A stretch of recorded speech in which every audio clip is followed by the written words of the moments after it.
ನೋಡ್ರಿ ನಮ್ಮ ಬೆಂಗಳೂರಾಗ ಹೊಸ ಸ್ಟೇಡಿಯಮ್ದ ಉದ್ಘಾಟನೆ ಮಾಡೋ ಸಂಬಂಧ ನಮ್ಮ ಜಮೀರ್ ಅಹಮದ್ ಅವರು ಒಂದು ಎರಡು ಮಾತಾಡ್ಯಾರ ನೋಡ್ರಿ. ಅದು ಯಾವ ಮಾತಪ್ಪ ಅಂದ್ರೆ ನಮ್ಮ ಸ್ಟೇಡಿಯಮ್ಗೆ ಉದ್ಘಾಟನೆಗೆ ಯಾರ್ಯಾರು ಬರ್ತಾರೋ ಇಲ್ಲೋ ಅಂತ ಅದನ್ನು ಬಿಡಿ ಬಿಡಿಯಾಗಿ ಹೇಳ್ಯಾರ ನೋಡ್ರಿ. ಆ ಒಂದು ವಿಡಿಯೋನ ನೀವು ಈಗ ಸಂಪೂರ್ಣವಾಗಿ ನೋಡ್ಕೊಂಡು ಬರ್ರಿ.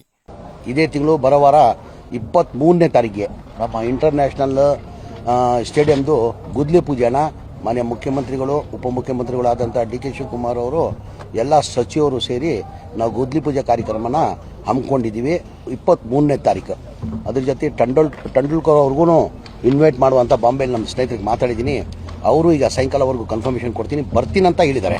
ಇನ್ನು ಗ್ಯಾರಂಟಿ ಕನ್ಫರ್ಮೇಷನ್ ಮಾಡಿಲ್ಲ. ಬರ್ತೀನಿ, ನಾನು ಒಳ್ಳೆ ಕಾರ್ಯಕ್ರಮ ಇದು, ಹಾಗಾಗಿ ನಾನು ಬರ್ತೀನಿ ಅಂತ ಹೇಳಿದ್ದಾರೆ. ರಾಹುಲ್ ಡೇವಿಡ್ ಅವ್ರನ್ನ ಈ ಕಾರ್ಯಕ್ರಮನ ಕರೆಸ್ಬೇಕಂತ ಪ್ರಯತ್ನ ಮಾಡ್ತೀವಿ. ವೆಂಕಟೇಶ್ ಪ್ರಸಾದ್ ಅವರು, ಅನಿಲ್ ಕುಂಬ್ಳೆ ಅವರು, ವಿಶ್ವನಾಥ್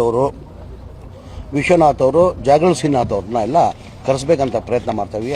ಆಲ್ರೆಡಿ ನಾನು ಬಾಂಬೆಗೆ ಒಂದು ಹಂತದಲ್ಲಿ ಸಚಿನ್ ತೆಂಡೂಲ್ಕರ್ ಅವ್ರ ಜೊತೆ ಮಾತಾಡಿದ್ದೀನಿ. ಅವರು ನಾನು ಸಂಜೆವರೆಗೂ ನಾನು ಕನ್ಫರ್ಮೇಷನ್ ಕೊಡ್ತೀನಿ ಅಂತ ಹೇಳಿದ್ದಾರೆ. ಮೋಸ್ಟ್ ಪ್ರಾಬಬ್ಲಿ ಅವ್ರು ಬರ್ಬೋದು. ಈ ಒಂದು ವಿಡಿಯೋದಾಗ ನಮ್ಮ ಜಮೀರ್ ಅಹಮದ್ ಅವರು ಮಾತಾಡ್ಯಾರ ನೋಡ್ರಿ. ಆ ಮಾತಾಡಿದ್ರಾಗ ಒಂದು 4-5 ಮಾತು ಮಿಸ್ಟೇಕ್ ಆಗಿರ್ಬೇಕು ನೋಡ್ರಿ. ಅಂದ್ರೆ ಟೆಂಡೂಲ್ಕರ್ ಅಂತ ಅಂದಾರ ನೋಡ್ರಿ, ಅದು ತೆಂಡೂಲ್ಕರ್ ಅನ್ನೋ ಬದಲಿ ಟೆಂಡೂಲ್ಕರ್ ಅಂತ ಅಂದಾರ ರೀ. ಯಾಕಪ್ಪ ಅಂದ್ರೆ ವಯಸ್ಸಿನ ಪ್ರಾಬ್ಲಮ್ ರೀ, ಯಾರು ಏನು ಮಾಡಕ್ಕೆ ಬರಂಗಿಲ್ಲ ರೀ.